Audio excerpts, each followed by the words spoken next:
Welcome to another book club. Today we're going to talk about extreme ownership from the Navy SEALs, the U.S. Navy SEALs. There's a phenomenal book. I hope that you have read it. If not, it's okay. We'll go through the entire book here today. And I want to thank you for joining us. This is a special book club for those that are digital evangelism leaders in the Seventh-day Adventist Church. So if you come across this, we pray at the beginning, we go through all the theories of leadership in the context of evangelism, and then we pray at the end. So don't sound surprised at this process. So right now, let's have a word of prayer and ask God to lead this experience and learning. Dear Heavenly Father, thank you for bringing us together. We pray that you will help us understand this book and the principles that apply to ministry. We thank you in the name of Jesus. Amen. All right, extreme ownership. I have a mini panel here, and if you guys have something to say about the things that we talk about, please mention it. So I'll start by asking those of you that have read the book and have something that you want to point out right from the beginning, say, this was very impactful as I experienced this book. Usually I give a summary and then we talk about it. Today we're going to do slightly different. We're going to mention a few things and then we're going to lean into them and then we're going to move on to other elements. And if we don't cover all of it, then I'll mention the ones that we have not covered. So anyone want to go first? What would you have to say? Alyssa, talk to us. So actually, I was speaking with Sam about this one earlier. The part about there's no bad teams, there's only bad leaders. Ouch. The story of the SEALs as they were trying to go out to sea, and like this one team was just like awesome at it. And this one guy basically just thought he had gotten the bad team. He didn't have a bad team, he was a bad leader. And as soon as they got put with a good leader, they performed well. And it really impacts me because it reminds me I have to take ownership for how my team is doing, the people under me. And I have to make sure that I am encouraging them. I am calling them to do their best, to push through the pain, to push through the annoying things, but we're celebrating the win at the end. And I think for me as a leader, it was one of the most impactful. Honestly, every chapter was impactful. I'm not going to lie. But that one, for some reason, just really struck me because it generally comes down to leadership, because you can take a ragamuffin group of people and you can make them really good if you have the right people inspiring them and encouraging them to be their very best. Yeah, and it's very frustrating to read that because you go back to teams, or I go back to teams that failed, that I was leading. And I go, well, yeah, that's a big challenge here, because you need to take ownership. You need to take that responsibility for that process. And it's not very easy. Okay, what else did you notice from the book? Anyone? Okay, I see some people here commenting. Anyone can share, not just the panelists here. So if you have something that you learned from this book that you want to point that out, please feel free to comment here. But let's lean in a little bit more into what Alyssa was saying. First of all, do you agree with this or not? So there are, let me see, are there reactions? No, I don't see any reactions here that you can give. So if you go to the text panel, then write this down. If you agree with the fact that with what the book is saying, if failure and success is down to leadership, everything rises and falls on leadership. If you agree with that, then go ahead and write in the text, in the text messages here, agree. If you disagree, then write disagree or wrong or no or some other strong version of that. So far, everybody agrees. Caleb agrees, and Leandra agrees. Everybody agrees. If everybody agrees with this, there are two things that could be happening here. The first is the people that are in this book club are wanting to become better leaders. So naturally, there is a tendency for them to agree. And I want to talk about this concept of leadership from another perspective, because leadership is earned, is not given. You can put somebody as the boss, but if they're not a leader, people will not follow them. And if nobody's following you, then you're not leading. Because leadership requires people to follow you. Now, tell me about that process. Anybody have something to say about that? So everybody here seems to agree. I have some people that said both cases or in between. But let's see if somebody can talk to me about this idea of extreme ownership of that leadership position. There, it's all down to you. Tell me more about that. Somebody, what does it mean to have extreme ownership of whatever it is that you are doing? Kyle, I'm going to volunteer you if no one else volunteers. And Eric, thank you for joining us here too. I have lots of people here in the attendees. If you want to say something, please feel free. Today we're having a big conversation. Go ahead, Kyle. It's very easy when it comes to team leadership to simply blame the people that aren't doing a job as good as you would like them to do. But extreme ownership is really suggesting that maybe they're not doing the best job because you haven't set them up for success. Ouch. So what is it that I could do better to lead them better so that they could achieve the outcomes that I actually want? So rather than blaming others for a lack of success, it's taking ownership for the problems and making sure that the leader, we as leaders, have actually done everything in our power possible to communicate the type of success that we were looking for and how to achieve that.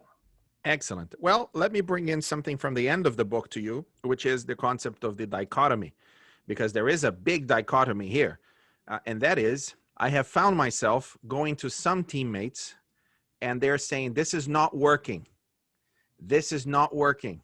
This is not working. And my response to them has not been, well, let me take ownership of that situation and let me fix it for you. My response has been, so what are you doing to fix it? This is not working. You're right. I agree. What are you doing to fix it?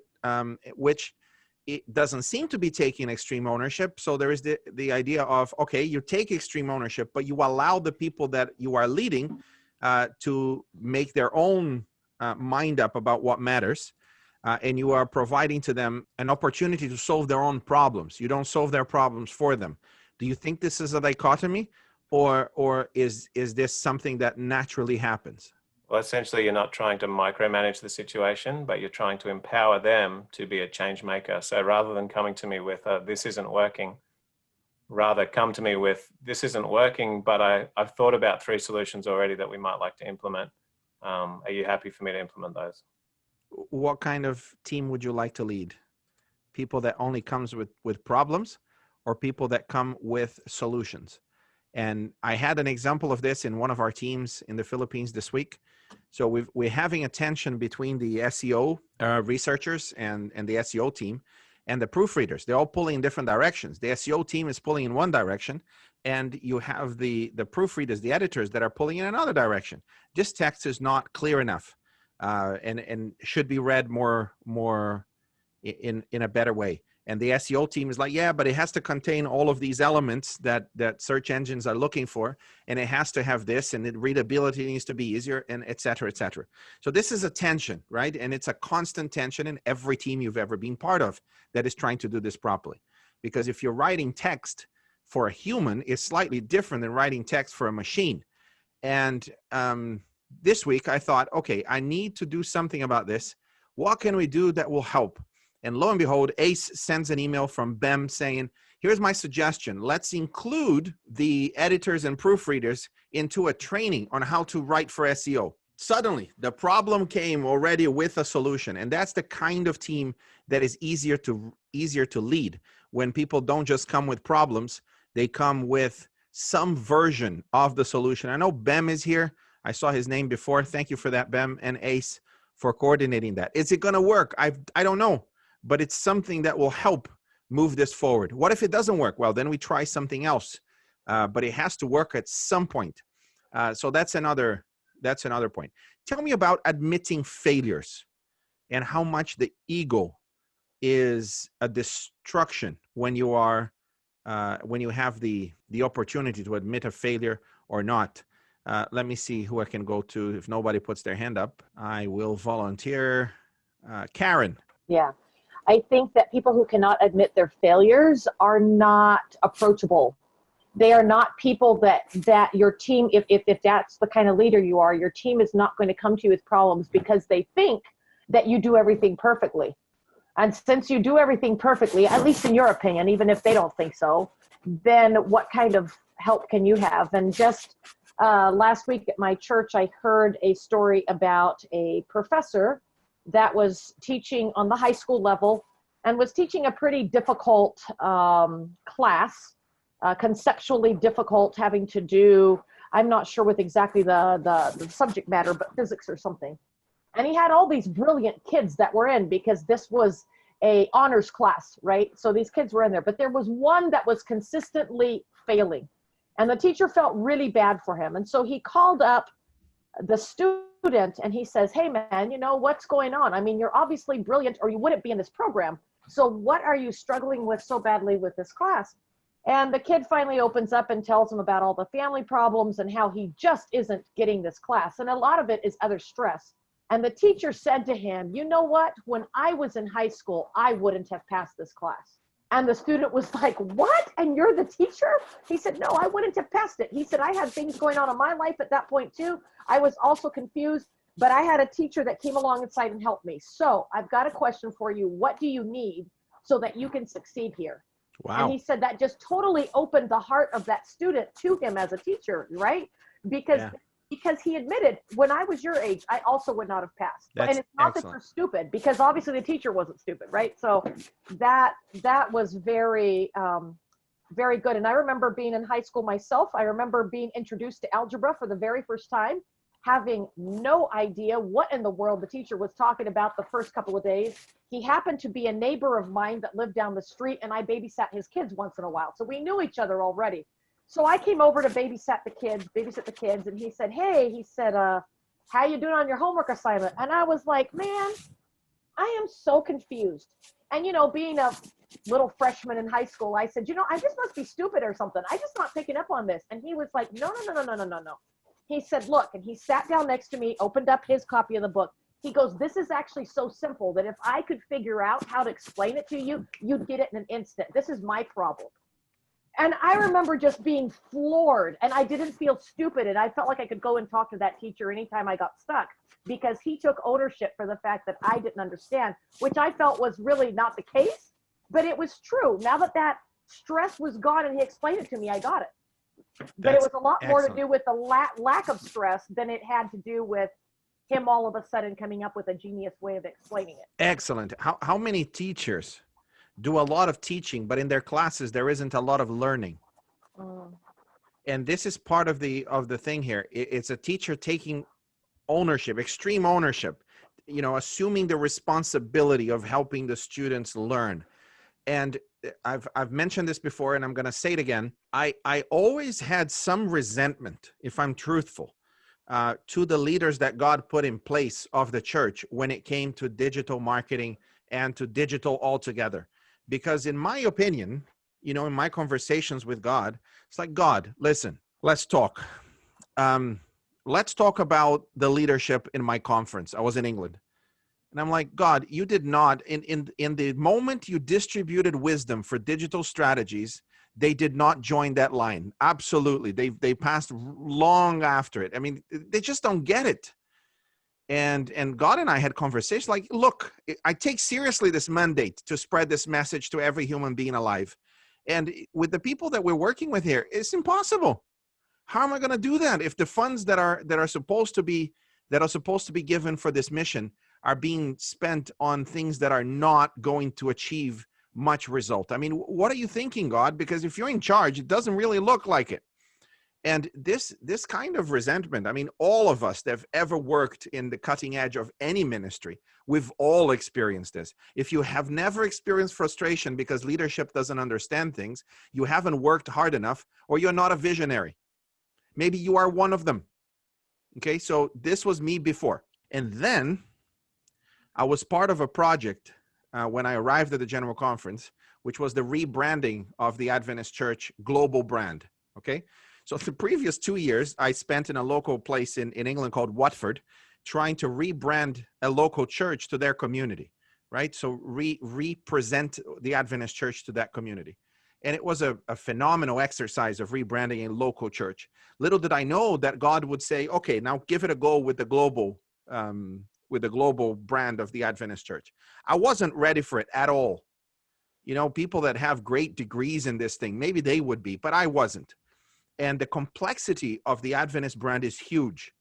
If you take global brands like Shell and like Ford and others, let's start with one thing. They don't translate their name. So Ford is Ford in every country.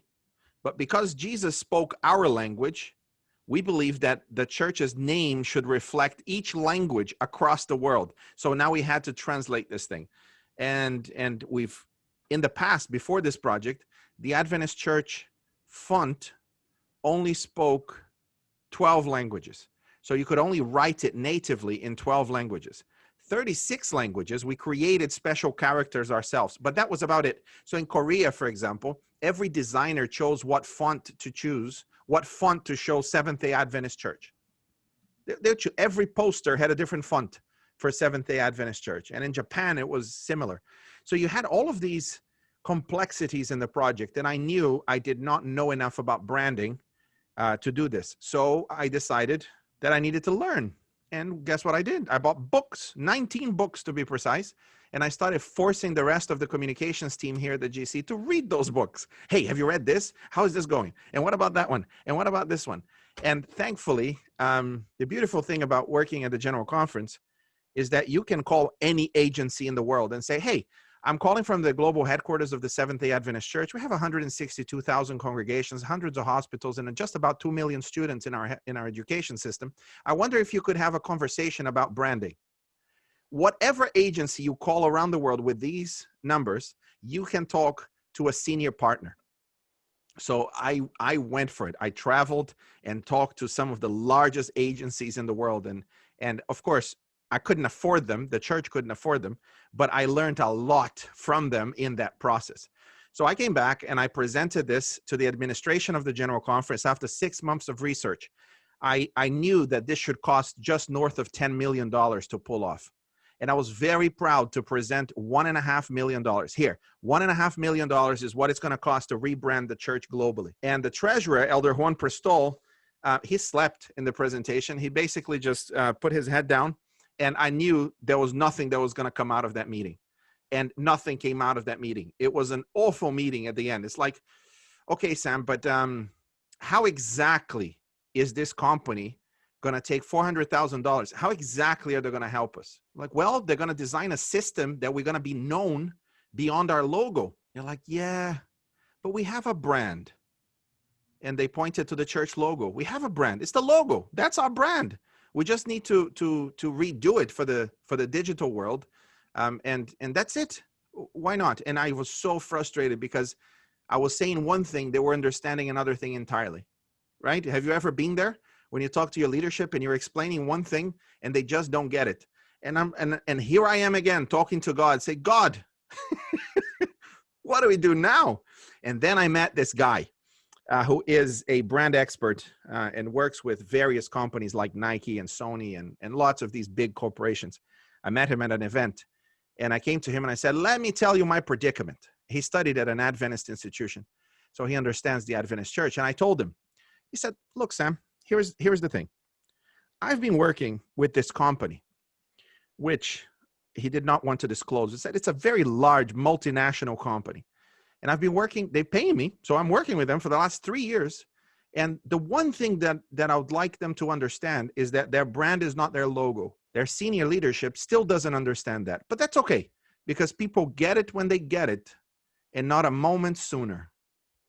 It was him. He's the guy that came up with that mantra that I keep repeating all the time. I have it in my office. It's a beautiful sentence.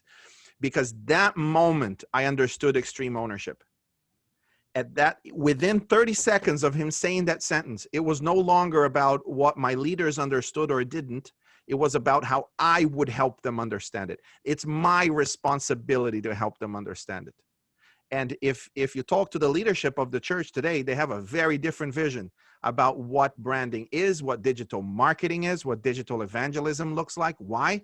Because our entire team has helped them, strategically helped them to understand. I remember when Pastor Billy Biaggi, who is the vice president for communication, we went to events together. Williams took him to Las Vegas to the NAB, it's called? No. Yeah, I think it's NAB, National Associate of Broadcasters. It's a large, technical event for television. So Williams was talking, my boss, Pastor Williams Costa, was talking to Elder Biaggi about YouTube, and they went to talk to the YouTube specialist, and they went to talk to Facebook. And I took him to Web Summit in Lisbon. 80,000 people descended on Lisbon for this event. And I was there with him, workshop after workshop. So the expert will say something. I'll turn to him. I'll say, Biaggi, see, this is why we need a Center for Digital Evangelism. That's why we need it, because we need to take care of people and so on. And at that time, he's the chairman of AWR, and AWR was fully invested in this. Suddenly he understood, he got it. And of course, when people get it, you don't need to keep explaining. But people get it when they get it, and not a moment sooner. Extreme ownership means that you need to help your leader understand what you're trying to say. I know I'm talking to a lot of our teams that are working right now. If your leader doesn't understand what to do, help them. Explain it again. Set up meetings. Every opportunity you have, take it. Because once they get it, your work will be a lot easier thereafter. Okay, so that's that. Anyone have a comment on that? All right, let's move to the next thing. A lot of the conversation in this book was about winning. Did you notice that? Develop a plan to win. How Navy SEALs will win and win and win. It was like a book out of the last century. Because in the 21st century, if you want to win, there's something wrong with you. Would you agree with that statement or not? Let's talk about that a little bit. Winning, there is something that is negative about wanting to win in the 21st century. Have you noticed that? What are your comments on that? Let me volunteer somebody here. Eric? Yeah, the idea of winning has become a dirty word. When you wake up and say, you see this, I'm going to win. It's like, there's something wrong with you. You're a bad person. Have you noticed that or not? Yeah. I haven't noticed it a whole lot, at least in the ministry that I've done. Sometimes you come across people who are very egotistical, and that's kind of the scenario where you see it most often. And it's usually the people who are willing to tread on others to get there. And so that's probably the closest association I would say I've had to kind of that circumstance. Right. Okay. Anyone else? Kyle? Yeah, I think I started to notice this even in primary school. Sometimes everybody would get a ribbon, or everybody gets a trophy, everybody's a winner. And it's almost like this Christian filter that we want to put on things, that there's no one person above anybody else, we're all equals. And then they've applied that to all sorts of sporting events to equalize everybody. Of course, there was winners. There was somebody who came first, but they just want to make everybody feel included. And so everybody gets a ribbon. So it's almost like is that communist, or is that, not, not capitalism really? Okay. Who else has something to say about that? Karen? Yeah, I think that sometimes winning is viewed as aggression or unspiritual somehow, and like Kyle was saying, it's true. It's like everybody gets a ribbon these days for just participating. Yeah. My dad believed that sports can teach you everything you need to know about life. It will teach you to win. And most importantly, it will teach you to lose. And I've noticed that generations that have not been taught to lose, in other words, as Kyle was saying, everybody's a winner, nobody feels bad. When they actually go through the frustration of especially teenage years as they're growing up, of losing, because loss is something, if you can be certain about something in life, is loss. You will lose things, and you will not come out on top, and you will suffer. That's pretty certain. And then they don't know how to experience the frustration because they've never been taught how to lose. They've never gone home crying. And I remember many times, because if you know anything about me, you know how competitive I am and how I like to win. I like to win very, very much. And when we lost games, either basketball or soccer, We'll call it football, and volleyball and so on. And my mother was the coach, the volleyball coach for my class. So she was extremely competitive. I mean, if you think I'm competitive, my mom is even more. And I would cry if I lost the championship or we were kicked out. And I was what, 12, 13? And my parents didn't see that as a bad thing. They would say, you are right. You lost and you could have done better. And they would be sad with me and we would cry. There wasn't be like, it's not worth crying over. No, you lost. And you need to get through with it. Now go and congratulate the team that won because they played better than you. So that was my mom. And when it came to, and my dad, obviously he loved creating learning experiences from sports. So when somebody else won or somebody had something that we didn't, you needed to celebrate their victory, which was just about the hardest thing you could possibly do. Celebrating someone else's victory. So, okay, Alyssa.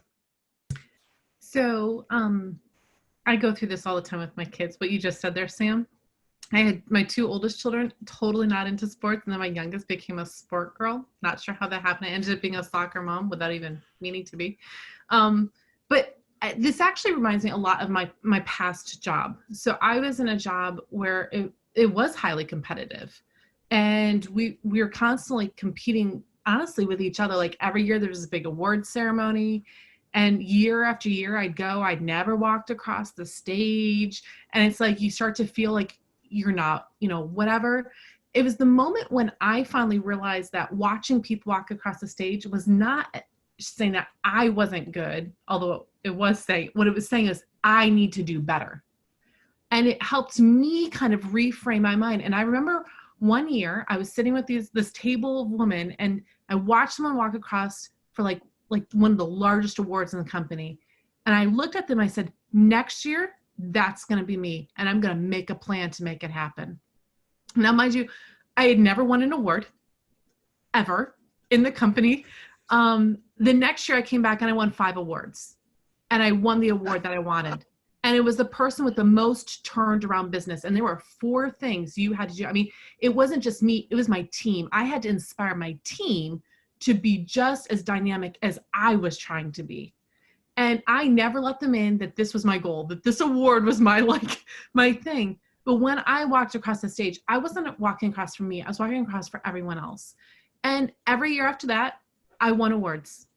But it was because I started using that as my motivation. But then my last year that I was at that company, I didn't win anything. And it was kind of hard to swallow. Because what we had done is we had trained the next generation to be so amazing that they had outpaced all of us. And it was actually really hard on those of us who had been there for a really long time.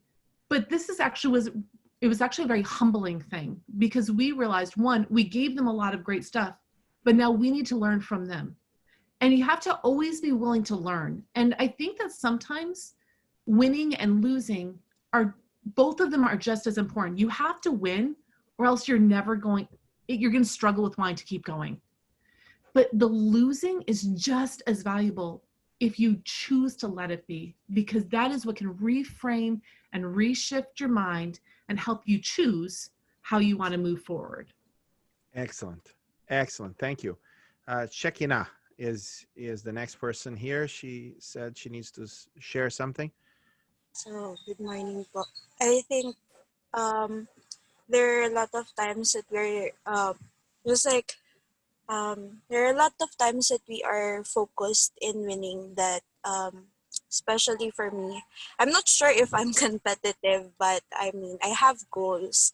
And especially when I started my ministry, there are a lot of times in which I faced losing in a lot of stuff, and failures just come and come. And there are a lot of times that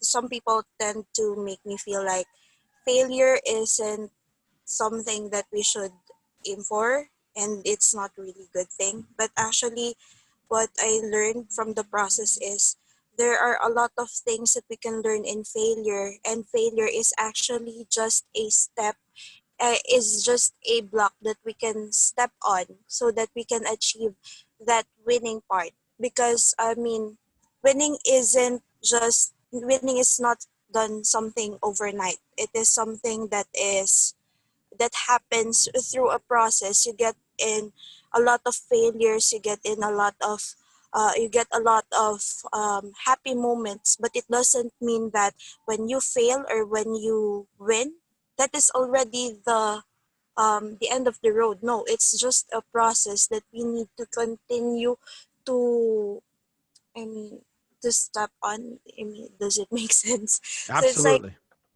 so it's like sometimes we think that winning is achieving what we have, but actually winning for me is learning to be humble in the process, and learning from it. Whether it whether you win or you lose, there you are a winner as long as you learn something from it. So Yes. that's it. Excellent. Thank you very much. Scott, you're next. Go ahead. Yeah, just one of the things I think is a really powerful point, and it kind of ties in with one of the other points that are made in the book, is this idea of teamwork. And Alyssa touched on that a little bit herself when she said before, when we as a leader, or when we as a person who is aiming for victory in anything that we do, if we identify that we are winning as a team, I believe not only will we have greater success, but also that everybody will, that mentality of winning being a bad thing will dissolve, because we win together. If we're all in this together, if we're all pushing forward together, and when somebody wins, when somebody's up on that podium, or when somebody gets that pat on the back or whatever, if we see that as a victory that we've all gained, rather than the victory that somebody else has gained against us, then I think it will not only enhance our capacity to win, because, as we come together as a leader, if you've got a team that you're winning together, then that also means that you don't just have your skill set that you bring to the table, but you've got the skill set of your team. So the ability to win becomes much greater. And I think one of the big things that was really brought out in the book was that idea of teamwork. And to win, we need to be a team. We need to be a fine oiled machine that functions together and that aims for that goal together as a team. Yeah. Yeah. Brilliant. Karen. Dennis Waitley, who is a motivational speaker, once said, "Failure should be our teacher, not our undertaker. Failure is delay, not defeat. It is a temporary detour, not a dead end. Failure is something we can avoid only by saying nothing, doing nothing, and being nothing. Because failure is not the dead end." So anyway, I just like what he says about it. That's fantastic. Scott, let me come back to this idea of a goal, to the concept that you can work together as a team to achieve the goal. Now, this is something that we've been trying to do, and we've come to a situation where we have so many projects and so many freelancers that we've started to fail.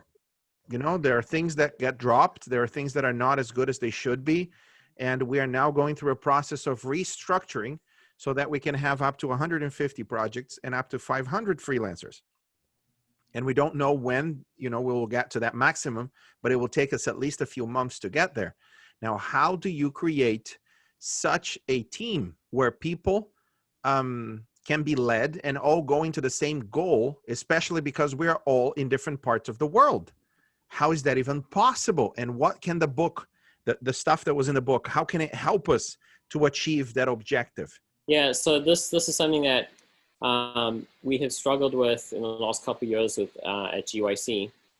Just having a shift in mentality from silos, even across ministries, but even within our interdepartmental kind of things. I do logistics, I do marketing, I do missions and service, and we all had this idea that, well, this is my silo. And this last year we decided, no, we're going to rewrite that from scratch. We're going to work together, and everyone's going to come to the table for everything.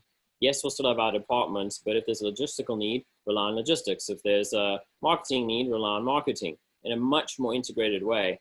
And we're already seeing the immense impact that it has made I'm just hoping that it will extend inter-organizationally as well, because I think that's something that we as a church struggle with. I don't think it's just limited to any particular organization, but trusting other ministries doesn't just happen overnight. And sometimes it takes time, but it's something that I think really the Great Commission demands if we're going to push forward.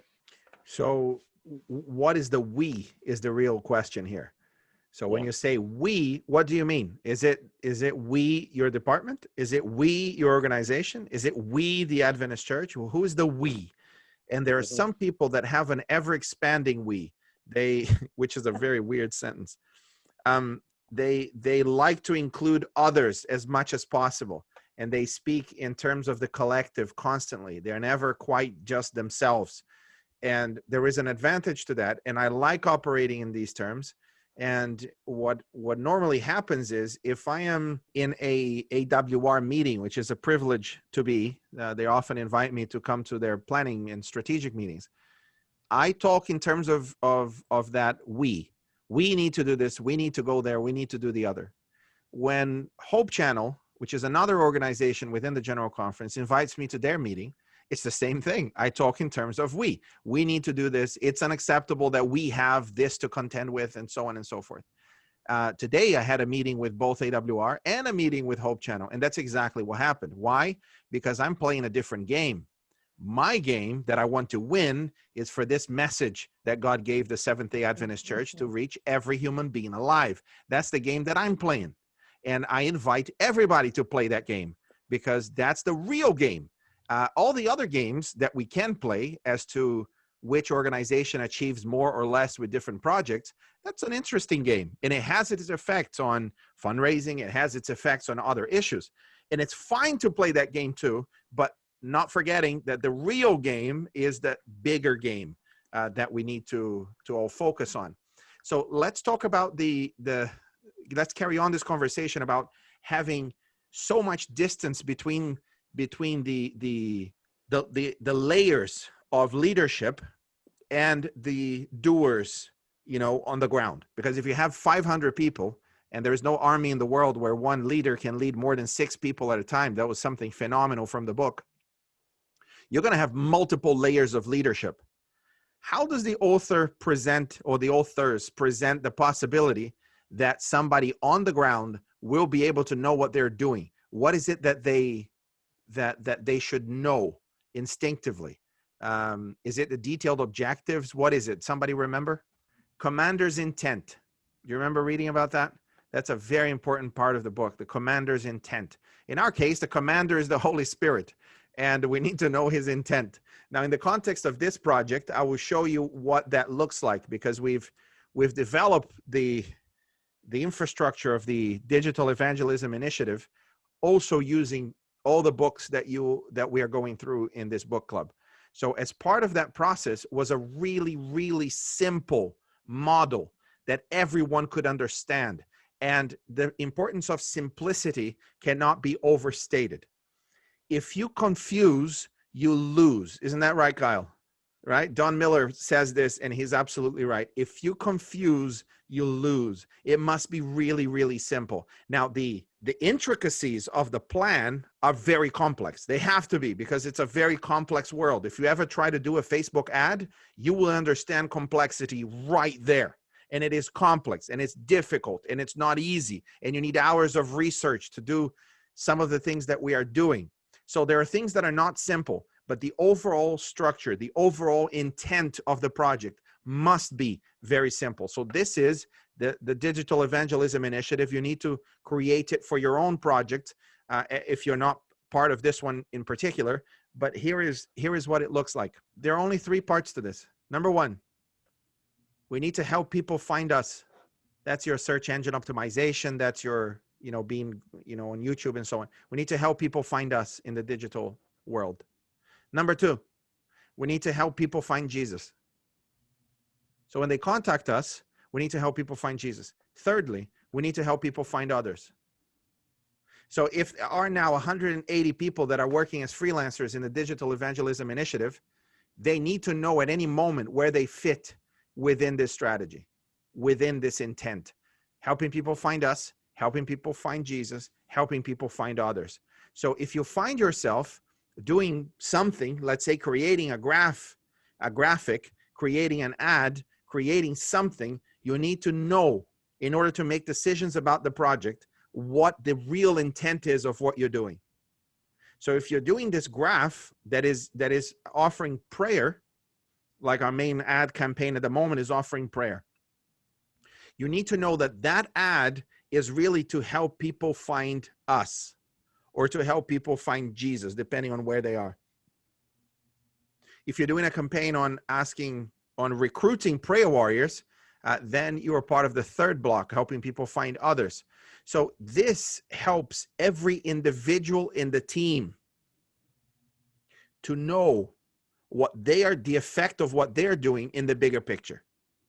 What should I do now? What should I do next? Those are very important questions by, everybody that's working on the various projects. And knowing what the overall intent is helps you to make quick decisions, but it has to be simple. Have you ever worked on projects or an organization that was very complex? Anyone here wants to testify? Yeah? How was that experience? It was wonderful. I loved being lost at all times. I absolutely adored the ambiguity of every decision. I never knew where we were, coming or going. I absolutely loved it. It gave me such good sleep at night. That's not the sort of thing that we hear. So Scott, go ahead, please. Just one of the things that I really got from that was this idea of, even in preparing a plan, one of the things I've been tasked with is preparing a plan for our conference and where we're going in terms of our online evangelism. And I was going into such intricate details of all of the fine inner workings of how it all needs to work, and just got lost in it all. And just coming back and saying, okay, just simplify it, make it simple so that we can present it, and so that everybody, even the least educated in all of this stuff, so that they can understand it, then we'll have an effective plan to move forward. That's excellent. I often complicate things too much. That's my... Yeah, me too. Yeah. And people that love abstraction, and they love reading, and they love explaining things, they're the ones that make things the most complex. So it's a constant struggle. Eric, you had your hand up, or Esther? Yeah. So one of the challenges of any organization is that with time, you inherit what people did before, and you add layers of complexity every generation until you start asking yourself, why are we still doing this? Something we noticed is this was the case with a lot of things in our conference. We look back and we're like, why do we have 3 different kinds of seminars? Why do we have this item here in the program? And you begin to ask yourself why, and you begin to realize that, well, it was just a bright idea someone had, and we try to roll it all into one package, when really we didn't need to make it so complex. So I think the principle is going back and looking at businesses that do it well, like Apple and Google. I mean, Google came into prominence because they didn't have a homepage with 50 million ads and resources and a whole dashboard. It was just a search bar and nothing else, right? Yeah. Even the App Store on Apple devices didn't even exist at first, but they built that complexity cautiously and systematically. Excellent. So starting simple, that's where it's at. Shekinah, you had your hand up again. Just want to share this experience with our church. Actually, we developed this one family ministry for the church, and it's a very very complex ministry to apply, because the goal is to revive, reform, and to help the church to reach out and to nurture each other. And actually, while we were trying to develop it, and whenever I show it to an advisor, they would usually tell us that, oh, this is too complex. But at the end of the day, when we look at the main goal, which is to bring people together in the family of Christ, everything is so simple. So even though we have this is a very complex plan, as long as we know what is our goal, we are not lost. There are a lot of times that we lose focus of our goal as people who are working with one thing, and that is actually one of the hardest part. So mean, I think having that simple goal to remember and to always apply on or to work on with is actually very helpful and very tawag dito, parang uh, impactful in Yes. our experience. Excellent. Thank you. Scott, you had your hand up again. The other thing with the idea of keeping it simple is, and it kind of ties into one of the other points, is that idea of decentralized command. By keeping something simple, it gives the ability for people down the chain of command who you've tasked or entrusted with a particular task to, I guess, learn themselves, develop themselves, to own the thing that they're doing, and then be able to do that effectively without feeling that they're micromanaged or you know, just by giving them a simple goal of this is where we're going. And as long as they're also striving for that same goal, then we can be sure that they'll do their task successfully. Yeah, absolutely. Eric just mentioned that simplification often entails loss more than change. And people, it's not that they resist change, they resist loss. They don't want to lose something. And that's factual. A lot of research has been done on this. You would feel more sad that you lost $50 than you would feel happy for gaining $50. The loss of $50 causes you a lot more pain than the gaining of $50 gives you happiness. So we are very loss averse, all of us. So let me take that idea a little bit further, and we're going to switch to another part of the book that's really important, and that is the prioritize and execute section, where, you know, this is, I see Alyssa nodding her head, and I can see how important that is, because it's easy to become overwhelmed. It's easy to feel overwhelmed. And when you have things that are falling, you know, you have certain responsibilities, and for whatever reason, a particular month or a day or week or whatever time frame, things start to drop. You know, you have different plates that are spinning. Follow the analogy. You have different plates that are spinning, and one of those plates, you did not come back to keep spinning the plate, and it starts to drop, and you hear it crash, crash. And then all of the negative thoughts start coming in. And most importantly, you feel scared. And it doesn't really matter why you feel scared, but you experience fear. And remind me again, what hormone comes to our body when we experience fear? What's the hormone of fear? Cortisol. Cortisol. That's right. Well done, Gamir. So cortisol comes in floods, and cortisol keeps us busy. It keeps us active. It keeps us nervous. And most devastatingly, keeps us without thinking. It blocks our frontal lobe from processing information properly, because you either want to fight or flight.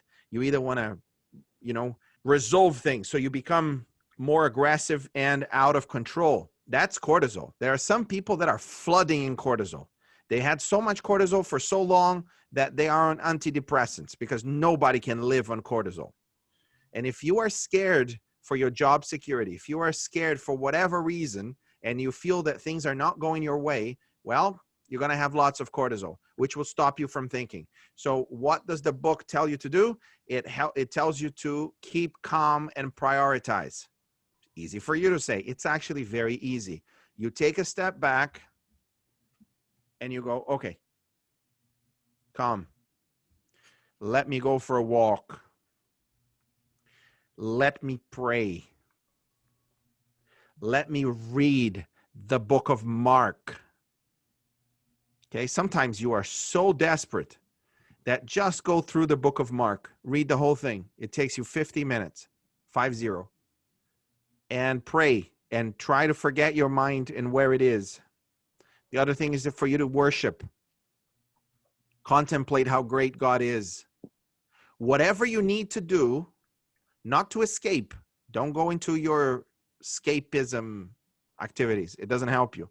Whatever you need to do to calm down, to remember that the world will continue spinning without you. Hard that is to believe.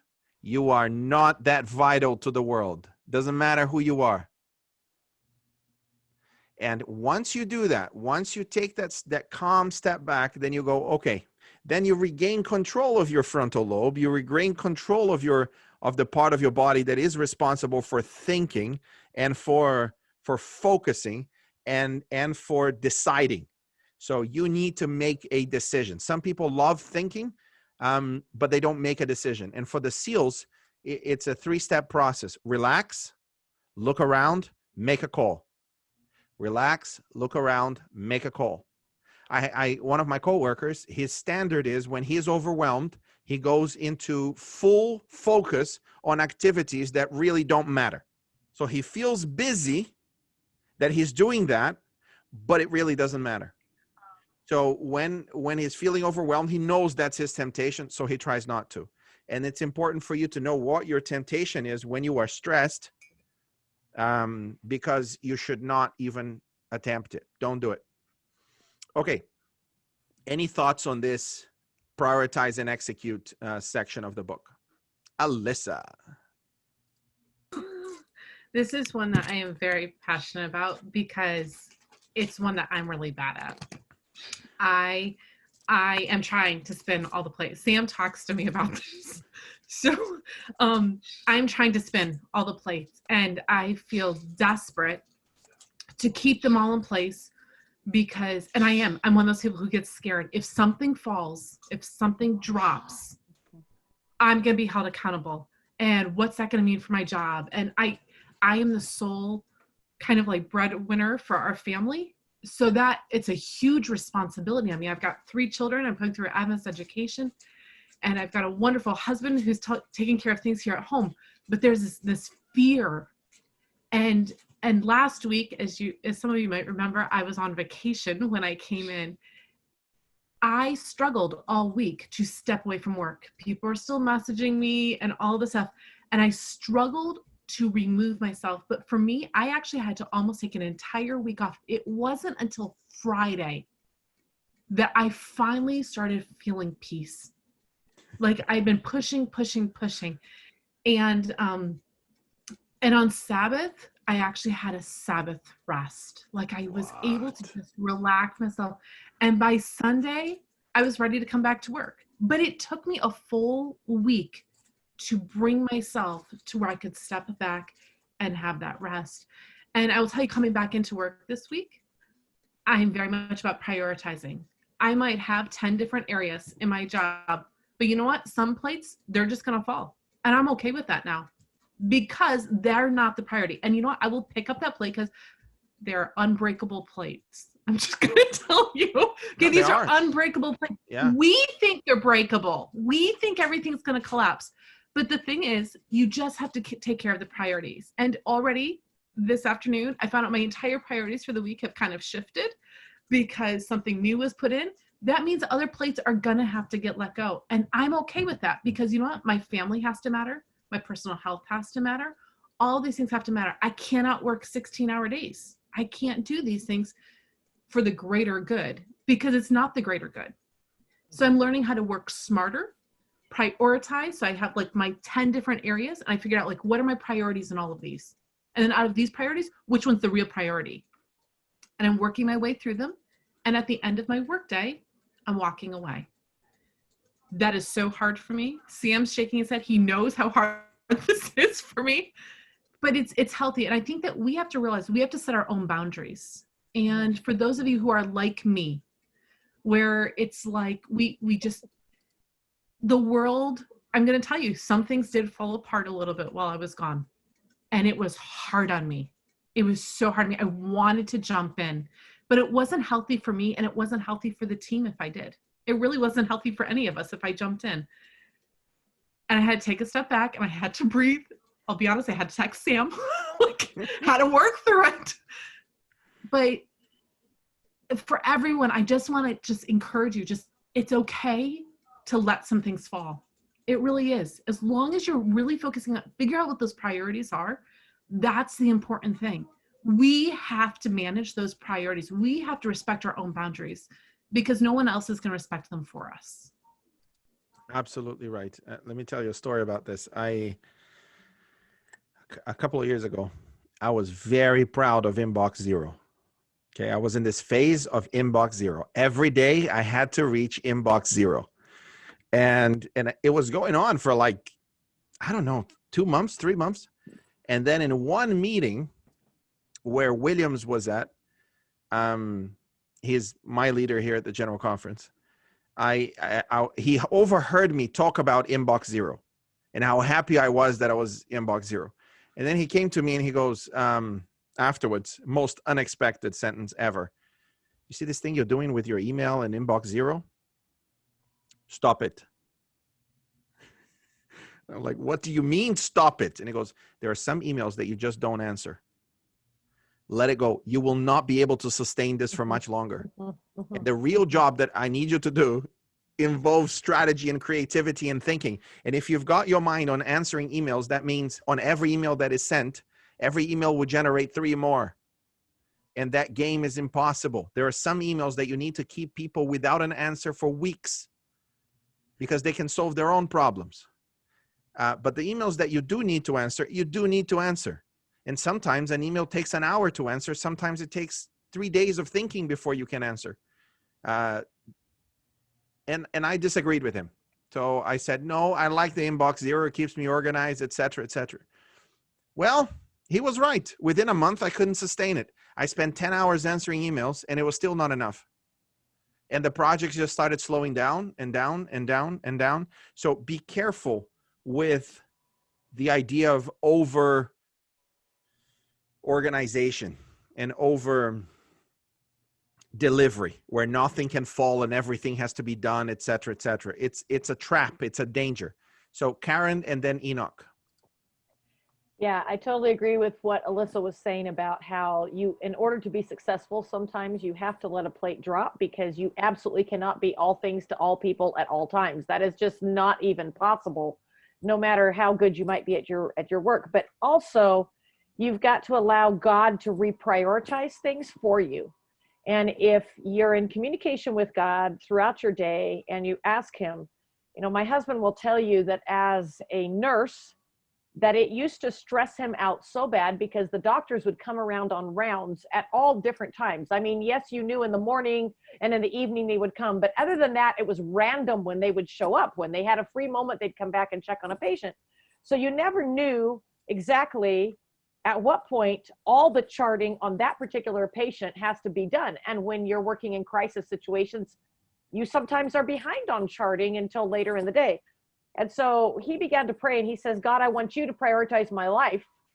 He says, tell me who I need to chart on and when.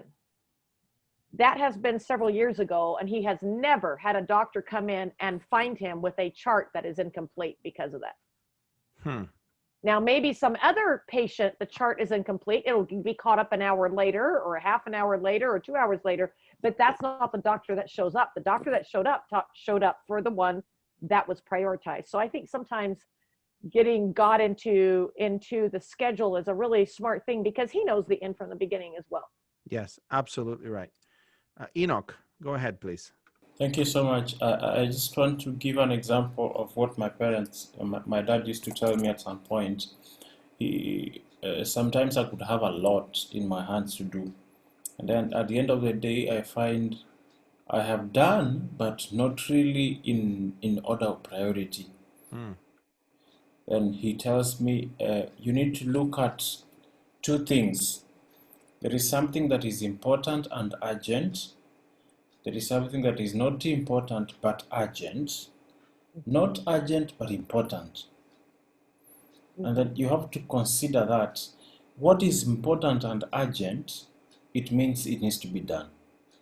There are things that are urgent but not important. You may spend a lot of time in doing or working on that and forget that what was important needed to be done first. So the aspect of priority is very important. Karen has just said something that has reminded me of when he spoke about priority of God, God's priority. How do you define your own priority and God's priority? What he says makes a lot of sense. You need to pray for God's guidance because there are times you look at yourself, like your own mind tells you this is what you need to do. Humanly, that's what it will tell you. But when you involve God, God by his divine nature is able to guide you. If you wanted to do 3 items, 1, 2, 3, you'll find God has led you to begin with number 3 because he knew that number 3 was important. The example Karen has given, that when the doctor comes and finds all the charts, the specific charts he wants to do are filled, it was God's divine guidance that began with this one. So when we involve God in our priority, it's very important. But the next thing I wanted to mention is there are times our priorities are misplaced because we were not organized from the beginning. You are supposed to do a number of activities today with time, with a schedule. But when you miss that time, that being conscious about time, you waste time on things that are not important, and you feel like they are urgent, they're not important, and then at the end of it, you clamp everything together within a short time, and you find you've missed your priority because you're running. I need to do this. I need to do this, and then you find you've messed up. Yeah. So that's important also to take note of that. When you prioritize, make sure you are organized in your work. I need to begin with this one, number 2, 3, 4. There are people who have challenges. For example, people who are sanguines. They are easily influenced. Like, you have gone to the office, you have your to-do list, and then somebody comes with a story, and you're influenced easily to go and listen to the story. And at the end of it, I was supposed to do this. Or your boss is reminding you, like, did you finish that document? Oh, I didn't do it. So sometimes that priority is very important. Then the aspect of keeping calm, I like the way sometimes things happen. I deal with machines, and I'm more of an electronic person oriented. I deal with machines in terms of repair and operating. So this time we were in an evangelistic campaign, and it was I was running the sound of that of the system of the whole event. Power was messing us up. At some point, power blew up the charger for the batteries for the cameras. Power blew up most of the things because the generator was giving us a lot of power. Then the program has just begun, and we are streaming live on air. Everybody came around like, what is it? What is it? What is it? And I don't work with pressure. When you give me pressure, I'll mess up. So when it happens like that, I always take a break. I take things slow. I have to pause back, look at the whole thing, and start troubleshooting the problem slowly by slowly. And that helps me so much. Everybody came around putting pressure, and I was like, I'm panicking. So one of them told them, like, please give them time, move aside. Then with that, I was able to troubleshoot and find the problem easily. So sometimes keeping calm helps you easily to solve a problem. There are times you look at something, you look for a pen you put somewhere, and you can't remember where you put it. Or you've gone back to the house, you are going to the office, you remember I needed to pick something, and you've gone back to the house and you've forgotten, what was I to pick? I've forgotten. Then at some point you decide to keep yourself busy with something else, and it easily comes. Oh, I needed this. So it is that aspect of keeping calm. One question I was asking, as a leader, I was asking myself, maybe I'll seek to one of us to help me understand. As a leader, when you're defeated, is it okay to give your juniors, to allow your juniors also to give their opinion or advice? They could, like, things are thick. Or as a leader, you should show that ownership, like, hey, I'm the boss, I know everything. A machine has failed. Is it right also to seek for your juniors for their input, like to guide, I'm stuck here, can you help? That's an excellent question. So here is what I would say to that. If you're in an information age, if your subordinates, those that are under you, are not smarter, clever, and more capable than you hired wrong. So you can expect that they will be able to solve problems. Yes. And unless you're training them, you can expect that they will solve problems better than you. Now, sometimes that isn't the case. Sometimes you don't have the option to hire people that are better in a given field or area. But in listening, there is great wisdom. Yes. So, you know, going to different team members and saying, I have this problem. How would you solve it? And then you go to the other one individually, not collectively. Sometimes collectively is counterproductive. So you go individually and you ask, and that's very helpful. When you mentioned the stressful situation, I like something from the book that said, when you find yourself in a difficult situation, you need to relax. You need to take a step back. And then it says this, don't ask yourself, what should I do? You need to end up with, this is what I'm going to do. Yes. Because you need to end up with action. Otherwise, you remain in this turmoil of not being able to answer it. I'm going to read the Q&A that was sent. There's a question that was asked, and then I'm going to go to Catherine. So let me read the question. What do you do with pride that comes automatically with winning? People in sermons can argue, but I think it does. How do you deal with people who take pride in what they do, and for some reason it's pride in what they do that propels them for excellence? It's easy to quote Jesus in the Bible, but the real life outside church is very competitive, and pride is commonly is a commodity that everyone buys. Should you hire the person who lacks the skill but is humble and train them, or should you consider the skillful with an attitude to save time? So here is a question. I would like to throw it to the panel, or somebody that would like to say something about this. Anyone? Have you ever pretended to be less than you are so that you would appear humble? That's another good question. Here is what C.S. Lewis would have to say. The pride of people that know they're good at something, that's not pride. That's just a really clear version of reality. You need to know the talents that you've been given and recognize that you've been given a talent. The pride comes in when you think it's you, when you think it's all you, when you think that because you have that, you are better than others. And when I say better, I don't mean at doing that you have more value than other people in the world as human beings because you are able to achieve this, that, or the other. And that's the problem. Real pride, says C.S. Lewis, is the pride of the person, not the one who wants attention. That's childish pride. The real pride, the devilish pride, is the pride that is experienced when someone does not believe they need anyone else's opinion. It's the pride that says, I'm sufficient. I don't need anyone else.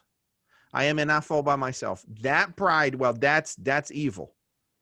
The pride of people that just want attention, or they love the sound of their own voice too much. That's a childish pride that usually God does away with quite easily. The difficulty are the people that don't believe they need anybody else. That's hard. That one, it takes years for God to work, unless it's a miracle that happens immediately, and those are rare. So you need to know what you're good at, right? And we could go around here, and I could ask each of the panelists, and I could ask you to write down one thing that you are very good at. And you could go and do it. Do you know what you're good at? Because if God gave you something and you've developed it and you've done your hard work of 10,000 hours developing it, it is an assault. It is an affrontation to God for you not to acknowledge that you are good at that. It's a gift that you've been given, and then somebody asks you, and in front of the one who gave you, you say, I'm not sure. No, God's been helping you to work on that for years. So acknowledge that you are good. Now, in terms of the question on, should we invest in the humble one who is not capable, or should we invest in the capable who is arrogant, or not necessarily arrogant, but here, both is the answer. If you can only choose one, then choose the most competent. Don't write anyone off. Jesus didn't. Some of the disciples, they bathed in pride every day. He kept Judas stealing from the pot for years. He never got rid of him. Matthew. Think of James and John, sons of thunder. Okay, their version of the Samaritans not accepting them was, hey, Jesus, here's an idea. Why don't we call fire from heaven so that we can absolutely destroy all of this village? That was their idea of evangelism. We're better than these Samaritans. They rejected you. Let's burn them. What did Jesus do to them? Well, they were some of his closest. So Jesus has the patience with our pride, and we should too. There are some incredible people that start out by wanting to win so badly that they don't know who they're winning against. Mm-hmm. The real competition is with yourself. Mm-hmm. That's the real competition. Can you be better today than you were yesterday? And in your job, there are real competitions with others. So, Catherine, you had your hand up, and then we're going to wrap up in the next 10 minutes. Yes, Pastor. Good morning. Hi. So basically, what I was looking at was all the three speakers before me. They had some very pertinent points, and everything, matched up to my life. So if I had to just put it in one line, I'd probably say that if we're looking at priority plus perspective minus pride, then we're looking at a collective vision, because it's the me, which equals to we, if we all look at it collectively. So we've got to have alignments of ideology. We've got to have alignments in terms of goal. And only then we're looking at winning as a team. I'm not saying it at any particular hierarchical level, but then as a team, if the organization works in this fashion, I think that really involves everyone and everyone's perspective. I'm not saying everyone's right all the time, but even giving the smallest, piece of advice, a little bit of a nudge, and allowing that to happen, I think that also helps on many levels. On a regular day, I'd probably play 3 roles at minimum, bare minimum. One, of course, as a writer, one as a teacher, and mostly as a counselor and a lawyer, because that's what I do, but I don't do it formally. I help people out. And here's what happens, when you say this to people, they think that you're being proud. So I don't say it with the kind of pride that people go around with flaunting, but I do like to help people. So if I can help you on a given day, I will do it. And if your mind is buzzing with ideas, I think you should just let that bit come out.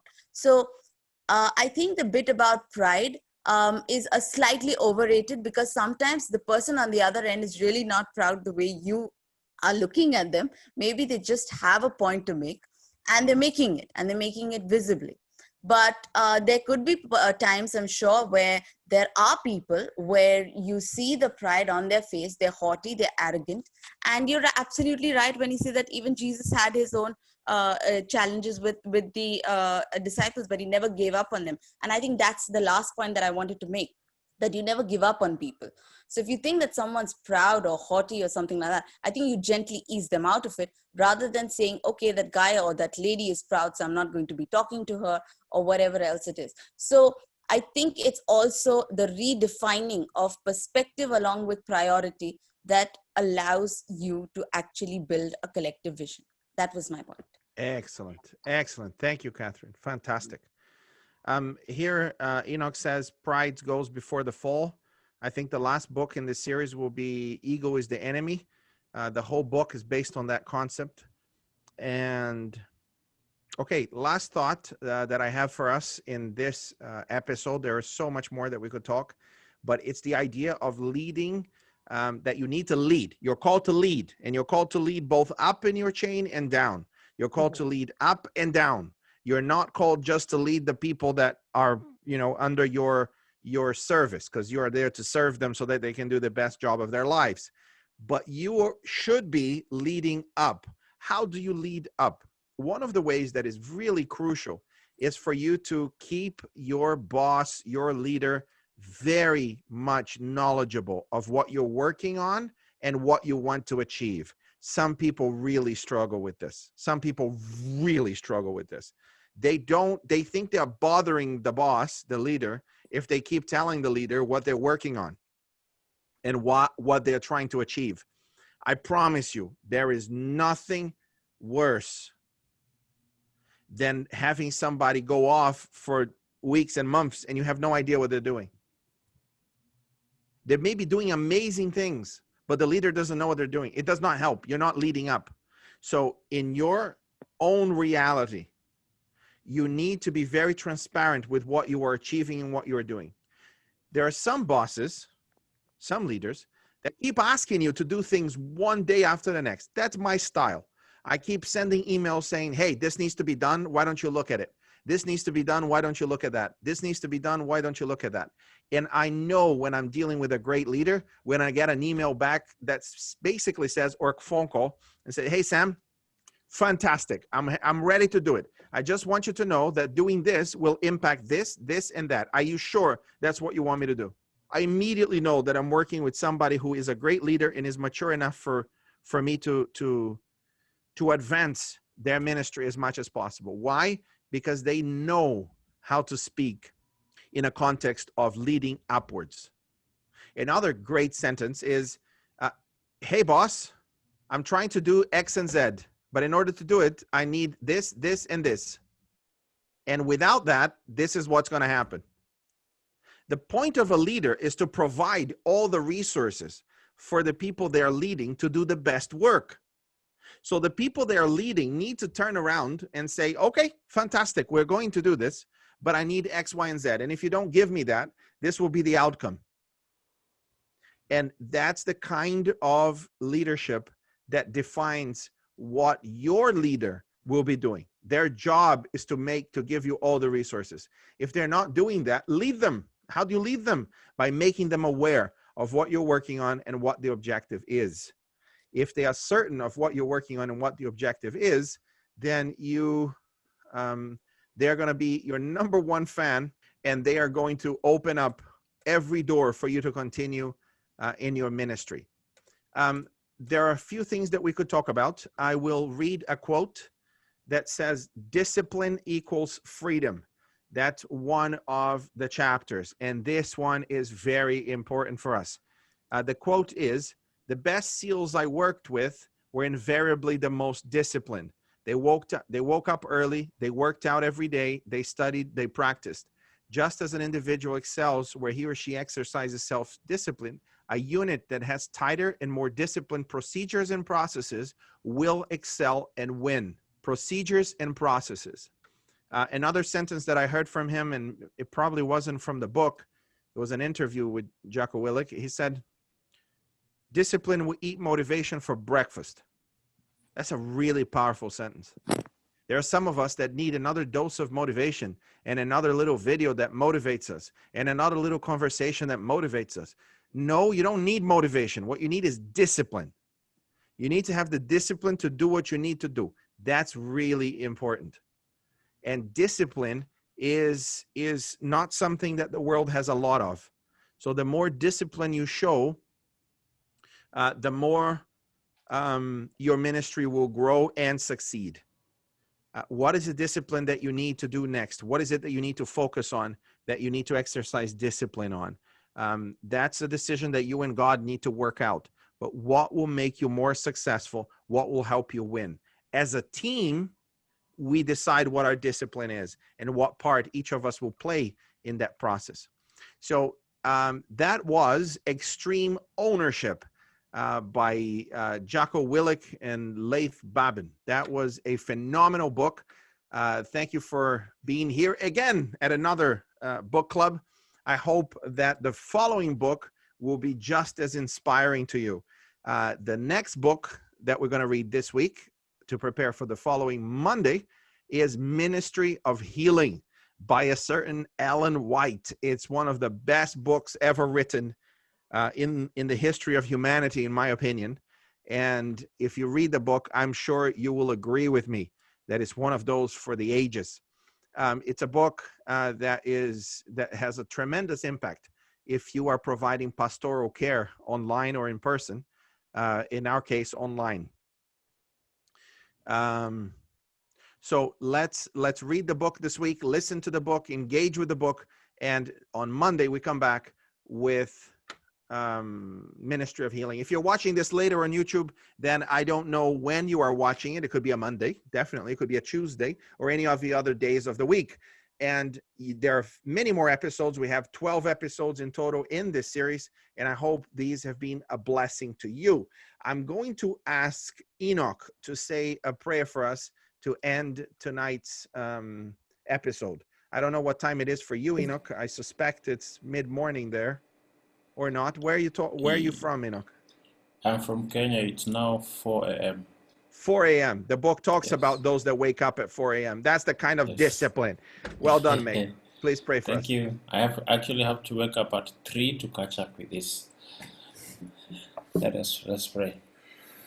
Our Heavenly Father, we thank you because you have taught us from your word. You have given us knowledge. You have given us understanding so that we can be leaders with knowledge, with wisdom. All the time we spend to read books is to sharpen our mind and our skills for the cause of your glory, for the cause of your work, and also to be an example to others to emulate, because you've given us the responsibility of leading others in each and every small activity we do in our families, at our workplace, and everywhere. We are leaders by ourselves. God, we ask that may this book club be a blessing to all of us, and at the end of it we will stand and say, God, you have done it again in our lives. Lord, may you teach us to be humble. May you teach us to take charge of our responsibilities and our roles, not to undermine or underestimate others, but as we take ownership and priority and taking charge of our responsibilities, maybe in a way that will also help others grow, maybe in a way that will bring honor and glory to your name, Lord. As we prepare for the next book, the ministry of healing, Lord, may we be enriched, may we be touched by the message in that powerful book as we prepare for next week. In Jesus' name we pray. Amen. Amen. Thank you very much. I'll see you guys next week. If you're watching this on YouTube, don't forget to subscribe to the channel, click the little bell, comment, let us know your opinion, all the rest of it. Thank you. Bye.